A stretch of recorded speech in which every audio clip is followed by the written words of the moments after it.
ಎಪಿಎಂಸಿಯಲ್ಲಿ ಮಳಿಗೆ ಹಂಚಿಕೆಯಲ್ಲಿ ಭ್ರಷ್ಟಾಚಾರದ ಬಗ್ಗೆ ಬೆಳಗ್ಗೆಯಿಂದಲೂ ಕೂಡ ಪಬ್ಲಿಕ್ ಟಿವಿ ಸುದ್ದಿಯನ್ನು ಪ್ರಸಾರ ಮಾಡ್ತಾ ಇತ್ತು. ಪಬ್ಲಿಕ್ ಟಿವಿ ವರದಿ ಬೆನ್ನಲ್ಲೇ ಎಪಿಎಂಸಿ ಕಾರ್ಯದರ್ಶಿಗೆ ಈಗ ನಡುಕ ಶುರು ಅಂತ. ಆಗಲೇ ತರಾತುರಿಯಲ್ಲಿ ಮಳಿಗೆ ಹಂಚೋದಕ್ಕೆ ರೆಡಿ ಆಗ್ತಾ ಇದ್ದಾರೆ.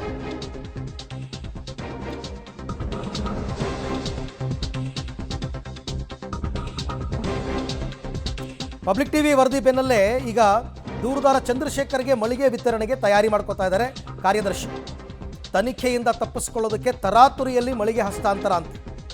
ನಿನ್ನೆಯ ದಿನಾಂಕವನ್ನು ನಮೂದಿಸಿ ಪತ್ರ ನೀಡೋದಕ್ಕೆ ತಯಾರಿ.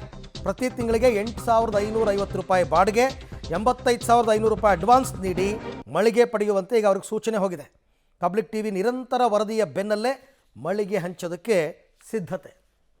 ನೋಡಿ, ಕೆಲವು ಇಂಪ್ಯಾಕ್ಟ್ಗಳು ಹೆಂಗಾಗುತ್ತೆ ಅಂದರೆ, ಒಂದು ಸಾರ್ತಿ ಎರಡು ಸಾರ್ತಿ ಸುದ್ದಿ ಪ್ರಸಾರ ಆಗ್ತಾ ಇದ್ದ ಹಾಗೆಯೇ ಎದ್ನೋ ಬಿದ್ದೋ ಅಂತ ಓಡಿ ಬಂದಿದ್ದಾರೆ.